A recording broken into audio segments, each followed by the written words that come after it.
Early childhood, I was a preemie. I think you know that. I came very early. But a preemie is a premature baby. Yes. Okay. Oh yeah, a premature baby. I came early. I'm the fourth. According to my mom, the doctors suspected when she was not pregnant because she bled throughout her. She knew she was expecting. So she just had that belief. I was born very close to my dad. She says I cried a lot, but my dad would somehow calm me down. At that time, he was working in Garissa. So I think when he came over, I'm born in Kisumu. So when he'd come over is when I'd be calm. But that didn't stop them. They put me in whatever it is I wanted to do. So I can't recall being cuddled too much and treated like a fragile egg, which is how most people would assume preemies would grow up. I started running when I was in class 2 or 3. And not because of anything. I enjoyed that adding a physical activity. We're members of Parkland Sports Club, so our parents, again, might factor in with that because my dad played squash. So did I discover what I wanted to do? I knew I enjoyed exercise from a very young age. Did I know it would lead to a career? At that point, not exactly, because I also enjoyed talking. I also thought of law. I also thought of international studies. So all those 3 featured. When it became very, very, very clear that I wanted to be in sports was in university. So where did you go to university? Saskatchewan. My dad learned of Saskatchewan in geography class and decided it was a good place for us to study. He had never been to Saskatchewan, he'd never been to Canada. Turns out his uncle was somewhere in Canada that time, but he wanted Saskatchewan.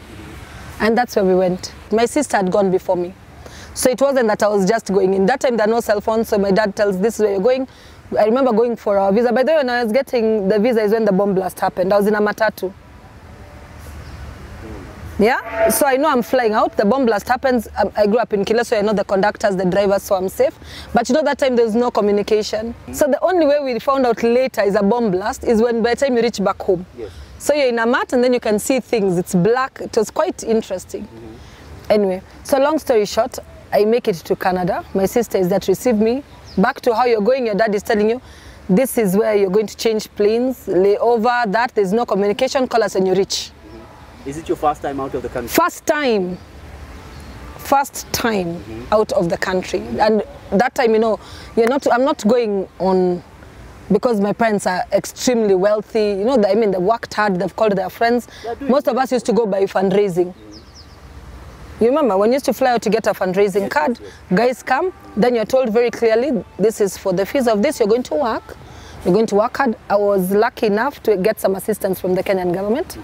So I also had a small grant, not because I had an A, so but somehow. What are you going to study in Saskatchewan? International studies and law. And how does that go? It went very well. It went very well, but when I landed there, I gained the freshman 10. So because I gained weight, they say freshman 10, 10 kilos. Because of eating, freshman 10, it's a thing. So I'm eating, I go back again to exercise. So I'm swimming, and it becomes very apparent, this is what I enjoy to do. So of course I'm reporting back to my parents, they're like, you can't be a PE teacher, keep the course, because you have not gone all that far to study. I still do training, I become a personal trainer. I'm really, really enjoying it. Then a coach approaches me at the gym and tells me because I'm very consistent in how I train, would I be interested in trying out something new? So I say, sure. Because then it's going to push me a bit more than where I currently am at. Yeah, so I compete. I do my first bodybuilding competition at 21. I came back home 2004. Had you always known that you wanted to come back, or no, something that happened? Something that happened. What happened? Something that happened. I came to visit and then I met my husband. And then I stayed. How do you guys meet? In the gym. Where? Parkland Sports Club. 2005. Yeah. So I'm on the cross trainer and he walks in and I know he's my husband. How do you know? Again, I'll say I saw a vision. No, I saw a vision, I saw children, I didn't see the gender. So and we've not talked. When do you talk to him? Maybe a couple. Or he talks to you. How does it work? No, we say hi, bumping in the water fountain, maybe 6 weeks, 8 weeks, keep going. But our first date is my birthday. May 21st, 2005. So I invite him for my birthday. He doesn't ask for my number. He says he's coming. So a few days before I tell him, are you coming for my birthday? He says yes. And I'm like, how do you plan to come? So then he takes my number down. And he's like, he was going to ask, I don't know who to give the number. So he comes. At that point, I'm sharing a birthday with a very good friend, May 21st. And that's it. So we click. From that time on, go exclusive. That is it. And what are you doing when you move back for work? Training. Revert back to passion. Your passion predestines your purpose. So 2004. So I'm home. Home for a bit. Again, I come off a bodybuilding competition, so I'm very lean. Guys are like, what are you doing? I'm sharing this, what I'm eating, this is how I'm exercising. Then I'm training now at Parkland Sports Club for myself, not as a personal trainer. So again, you're training, people ask you, what are you doing? I mention I'm personal training, then I get clients. So by end of 2004, maybe I'm training around 10 people, 12 people, then it continues to grow. Keep in mind, in Parklands, I'm also a member. So I'm not working at Parklands, I'm offering personal training services. A member offering another member personal training sessions. So I stick to Parklands because again, it's what I know. So I'm exercising, most of my clients are there. Then I get the USN, I'm also a USN brand ambassador. It's a sports supplement company, quite big. It's big in Kenya, it's big in South Africa, branches everywhere. So I become a USN brand ambassador. Again, start doing activations outside, get a bit more known because at that moment, not very many people are doing personal training. It was a new thing. You remember the gym used to be a very niche market. So people are going there, they think you have to have a lot of money, you have to belong to a club. There are no gyms that are affordable. Our gym, by the way, is very affordable. Did you see our rates? You can tell me about them. Yeah, so our gyms are very affordable. Yeah, so again, passion, purpose, carry on, slowly, slowly, slowly. I'm 38 years old at 2017, and that's when Smart Gyms comes about. How does it start? Very interesting. We have a founder. Our founder is in the UK. So he had sent people over. He's passionate about marathons and running and wellness and was thinking about setting up a gym. So they came about, and those people he sent, very interesting. Again, you'll tell me if faith and religion what predestines. I'm at an activation for USN. I've been appointed USN, so we're in March. So I was appointed, I think, November 2016. First activation is at the Junction Mall. These people have come to look for space at the Junction Mall. I'm activating for supplements. They approach me and they say I'm very passionate about what I'm talking about. But again, it's related to what? Sports. To sports, yes. And wellness. So they approach, they tell me about the idea, and I'm like, okay, this is interesting. Would I like to see the space? I say, sure. So I'm just coming in as Vinita, the trainer. So I say, yeah, sure. This is excellent because I'm a personal trainer, and I personal train where? At Parkland. At Parkland Sports Club. And it would be interesting, yeah. Expound. They come, they show me the area. I say, it's wonderful. Yeah, I'll bring my clients. Take my email. By evening, I have another email. Would you be interested in being a manager? Those are 3 emails. And I still have the emails in my this. So I say, yeah, sure. So that is how Smart Gyms came to be. I came on board first as a manager. So I managed for the first 1 year. And then I'm asked if I'd be interested in becoming a co-founder. And that's how I became a co-founder. And I remember when I was managing, I was told, no, the founder is like, don't worry, you might get like maybe 5, 10 people. I told him no. People will come. Because you know, when you're passionate about something, I really live and breathe wellness.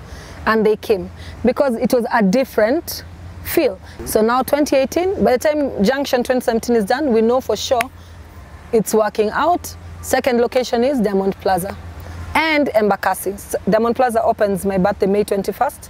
Embakasi opens September 1st, same month. So we're like, woohoo, this is working out, comes in the hub. 2020, the year of double blessings and COVID. So, yeah. So that's how we still found ourselves at 4. It was amazing. I got an opportunity where I was told this is the space. I did everything. The space was, it's like the grass. So from this, I tell you this is the grass, create what you want to create.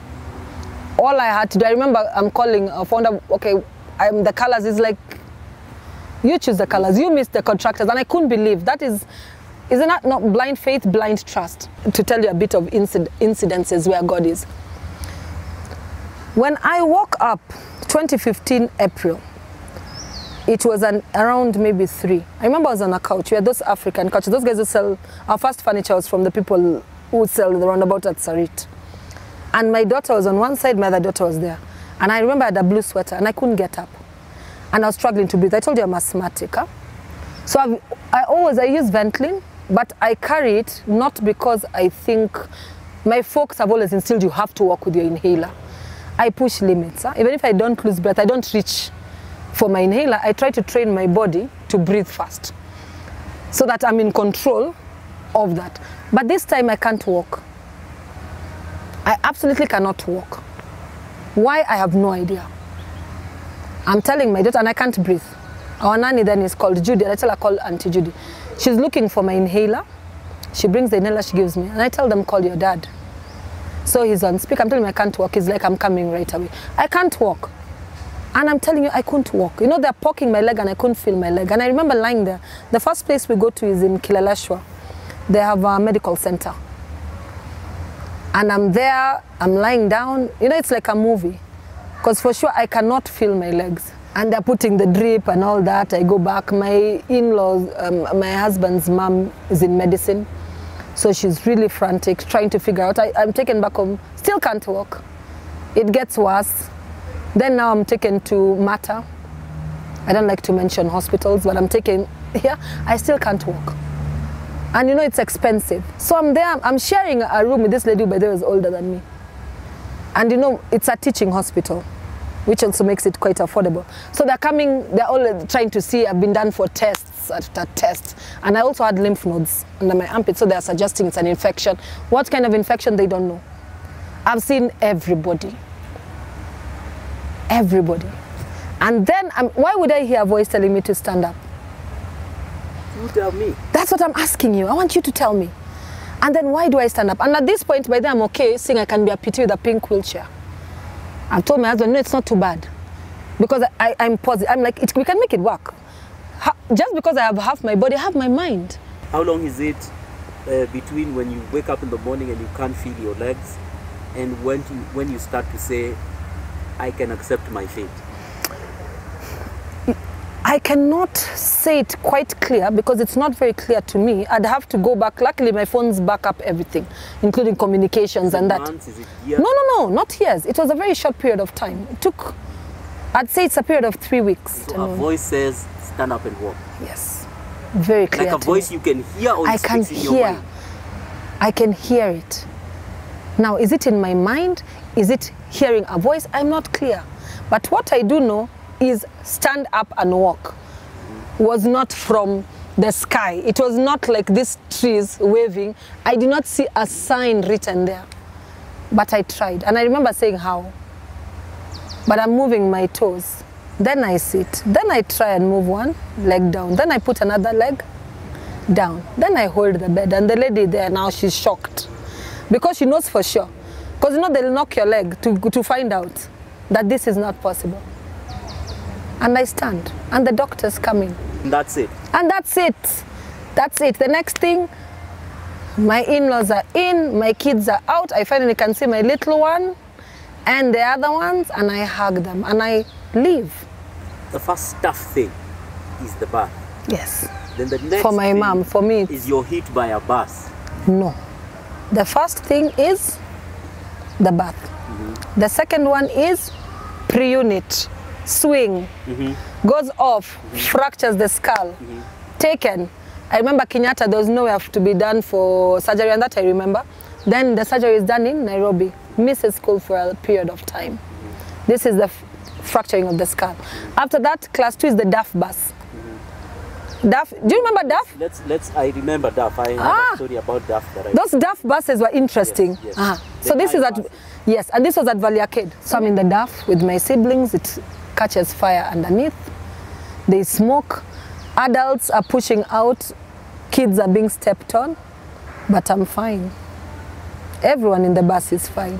But I find it interesting. You were hit by a car when you were 21. In university. It's a van. So the lady is driving later. of course, after I was knocked and she told me it was fine, it was a baby. So I think her concentration was on that. Initially she had said she didn't see me, but I was like, it's summer, I'm black and I'm in a flowery skirt. It wasn't that. It was because there was a baby in there. So I do my physio, they tell me about my spine. I do physio, go on to compete in bodybuilding. My spine shifted.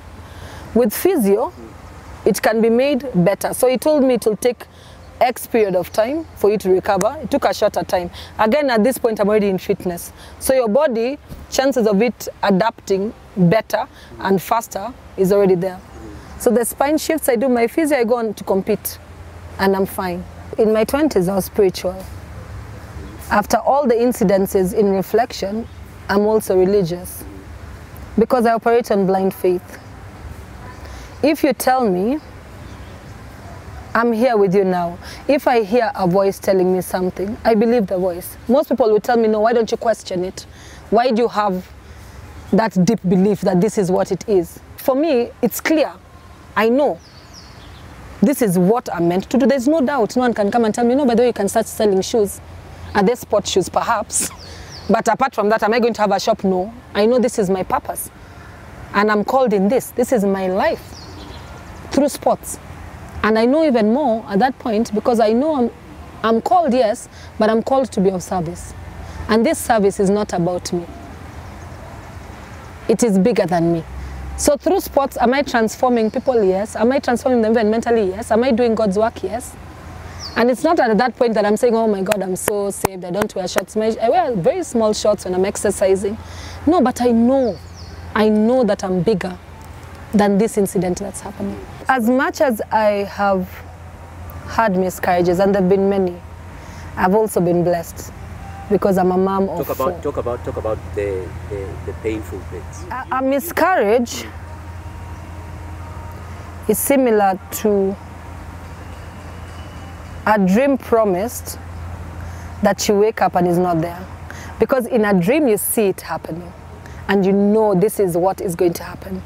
But when you have a miscarriage, I'll talk about it briefly using my third born. My third born is 10. So my third born was also a threatened miscarriage.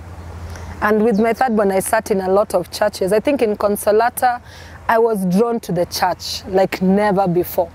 Because her placenta, I had placenta, is it placenta previa or something like that? The placenta was not attaching, so I bled a lot. And I remember, you know, you're so happy when you get 2 lines when you're pregnant. You have kids. When you're very happy. It doesn't matter even the person says maybe they didn't want a pregnancy. You might not want it, but the minute a baby starts growing in you, it's something so special, so profound, because you're hosting another being. And everything revolves around that. And you see these lines. And then when you've had a miscarriage in between, because in between my second and third, I had 2. Between my first and second, I had 3. And then I had another 3 after.